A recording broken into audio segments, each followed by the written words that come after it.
Всем привет! Культурная революция – это целый комплекс мероприятий, осуществленных в Советской России и СССР и направленных на коренную перестройку культуры и идеологии общества. Культурная революция была начата вскоре после Октябрьской и также после отплытия так называемых философских пароходов с интеллигенцией. Цель революции – формирование нового типа культуры. А теперь обо всем поподробнее. Культурная революция в 1930-е годы понималась как часть больших преобразований общества, наряду с индустриализацией и коллективизацией. Изменениям подверглись и учреждения культуры, издательства, музеи, киностудии. Была отменена свобода печати. Была также развернута и атеистическая пропаганда. Революция предполагала и борьбу с безграмотностью, что было необходимо для последующего научно-технического развития, но намеренно ограничивалась лишь элементарными формами, поскольку, по мнению ряда исследователей, советскому режиму нужен был народ исполнительский, а не творческий. Одновременно с этим были уничтожены и созданы под русскую транскрипцию национальные алфавиты нескольких народностей – народов Крайнего Севера, Дагестана, киргизов, казахов, башкир, бурят. Вместе с тем принимались меры по устранению интеллектуальных противников с помощью репрессий и расстрелов. Так многие представители российской науки и культуры были высланы из страны на так называемых философских пароходах. Новая культура была основана на единичной марксистско-классовой идеологии, что было необходимо для формирования большого количества производственных кадров и формирования так называемой новой интеллигенции из рабочей крестьянской среды. Со второй половины 20-х годов от деятелей культуры уже требовалась поддержка генеральной линии партии, поэтому были созданы Российская ассоциация пролетарских писателей, Российская ассоциация пролетарских музыкантов, Российская ассоциация пролетарских художников. Было провозглашено единственное допустимое направление – социалистический реализм. Ну а средствами большевистской идеологии был произведен разрыв с традициями многовекового исторического культурного наследия.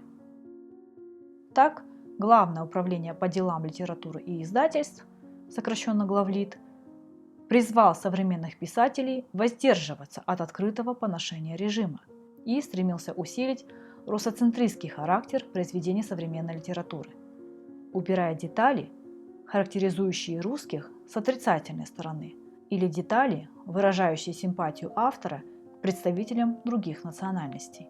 Все это делалось для формирования русского национального самосознания.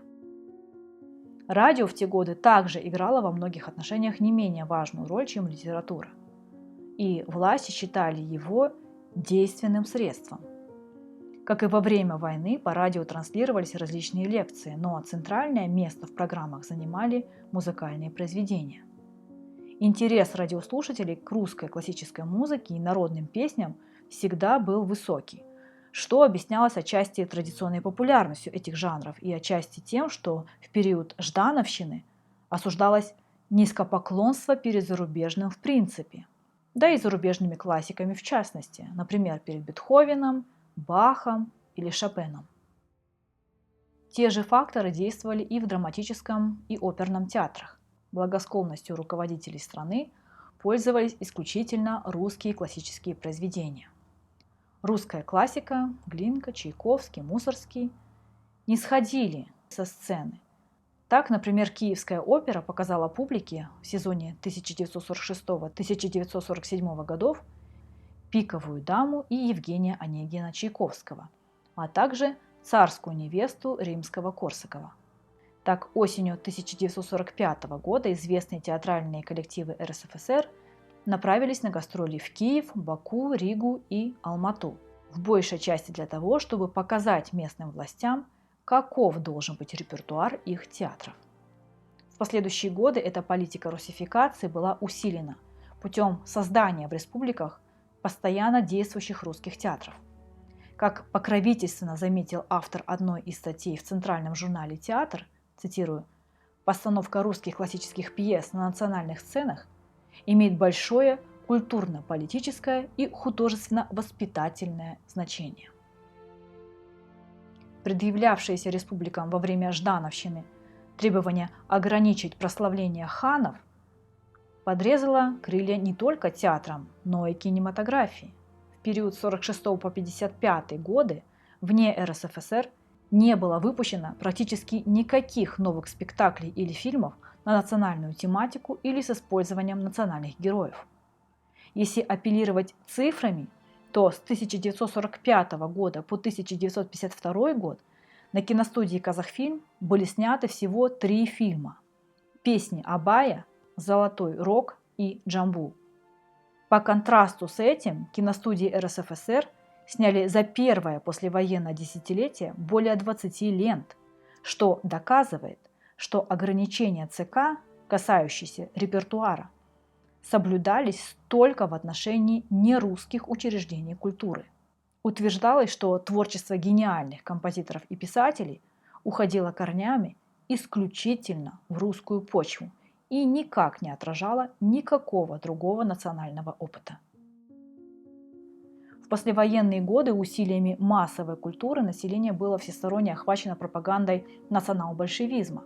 Издательства, театры, кинематограф, радио, музеи применяли методы, заключавшиеся в обращении лишь к русскому прошлому и русоцентристской трактовке Великой Отечественной войны.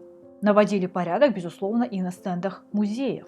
Так, например, в 1946 году в Эрмитаже с большой помпой была открыта выставка «Военное прошлого русского народа». А несколько месяцев спустя экспозиция «История русской культуры». Аналогичные выставки проводились потом и в Москве. Таким образом, после 1945 года стали вести пропаганду по 2 направлениям. Во-первых, распространялся русоцентристский миф о войне, то есть представление о том, что русский народ внес основной вклад в победу над нацистской Германией. Остальные народы всегда упоминались лишь вскользь, несмотря на их многомиллионные потери. А во-вторых, в 1944 году зародилось, а с наступлением Ждановщины в 1946 набрало силу стремление принизить участие других народов в жизни страны. Также стоит вспомнить знаменитый сталинский тост в честь русского народа. Цитирую: «Наиболее выдающиеся нации из всех наций, входящих в состав Советского Союза». Этот тост он произнес в 1945 году и дал понять этим гражданам СССР, что партийная линия в послевоенные годы будет русоцентристской. Эта русоцентристская пропаганда, сочетавшаяся с противодействием развитию национального самосознания в других республиках СССР, была исключительной по своему напору.